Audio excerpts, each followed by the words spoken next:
नमस्कार, अब दुनिया की फटाफट बुलेटिन में आप सभी का स्वागत है और नजर डालेंगे आज के खास खबरों पर। साइक्लोन दाना तट से टकराने से पहले ही मचा रहा है तबाही। ओडिशा के तटीय इलाकों में तूफानी हवाओं के साथ जारी है बारिश का दौर। राज्य के 14 जिलों में 10 लाख लोगों को किया गया शिफ्ट। स्कूलों की छुट्टियां। 7 राज्यों में तूफान को लेकर अलर्ट। 500 से ज्यादा ट्रेनें और करीब 300 से ज्यादा उड़ानें रद्द।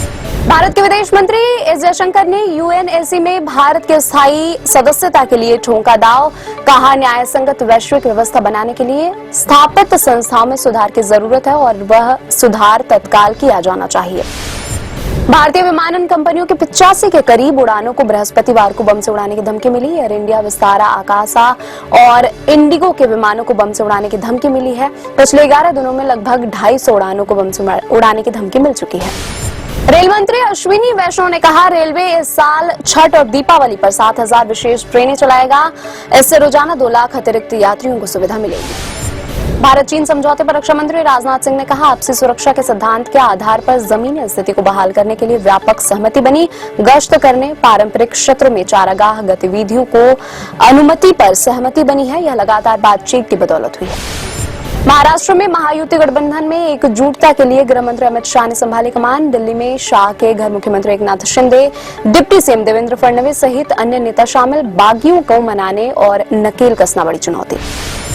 महाराष्ट्र विधानसभा चुनाव के लिए महाविकास आघाड़ी में भी सीटों के बंटवारे पर फंसा पेंच। उद्धव ठाकरे की शिवसेना 100 सीटों पर चुनाव लड़ने के लिए अड़ी। कांग्रेस बोली, सब ठीक। वर्ली सीट से आदित्य ठाकरे ने भरा है नामांकन। महाराष्ट्र की माहिम विधानसभा सीट पर राज ठाकरे के बेटे अमित ठाकरे के खिलाफ उद्धव ने उतारा उम्मीदवार। पिछले चुनाव में राज ठाकरे ने आदित्य ठाकरे को दिया था समर्थन। माहिम में 3 सेनाओं की होगी टक्कर। पंजाब पुलिस ने नशा तस्करी के आरोप में बीजेपी नेता को गिरफ्तार किया। कांग्रेस की पूर्व विधायक रह चुकी सत्कार कौर और उनके ड्राइवर को फिरोजपुर रूरल से स्पेशल टास्क फोर्स ने गिरफ्तार किया है। उनके पास से 100 ग्राम हेरोइन भी जब्त की गई है।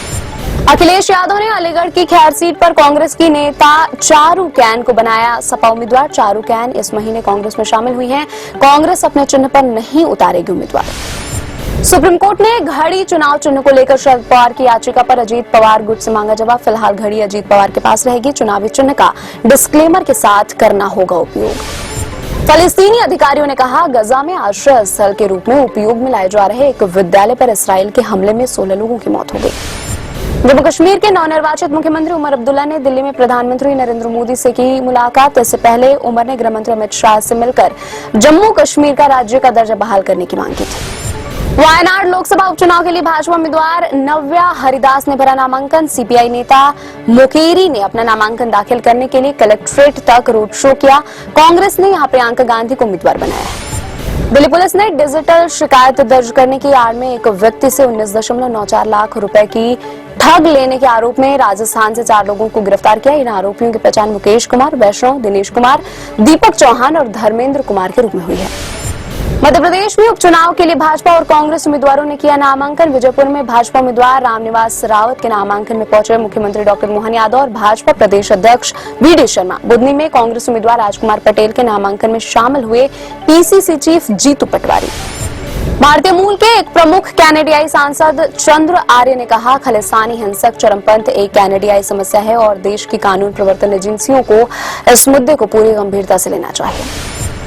शेयर बाजार में लगातार चौथे दिन गिरावट जारी। बीएसई सेंसेक्स 17 अंक की गिरावट के साथ 80,065 अंक पर हुआ बंद। निफ्टी भी 36 अंक की मामूली गिरावट के साथ 24,399 अंक पर हुआ बंद। साउथ स्टार अल्लू अर्जुन की फिल्म पुष्पा 2 द रूल की रिलीज डेट फिर बदली। अब 5 दिसंबर 2024 को रिलीज होगी फिल्म।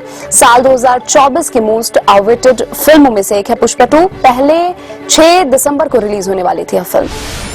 विक्रांत मैसी की फिल्म द साबरमती रिपोर्ट का नया मोशन पोस्टर रिलीज। 25 अक्टूबर को रिलीज होगा फिल्म का टीजर। गोधरा कांड पर आधारित है फिल्म की कहानी। 15 नवंबर को रिलीज होगी फिल्म।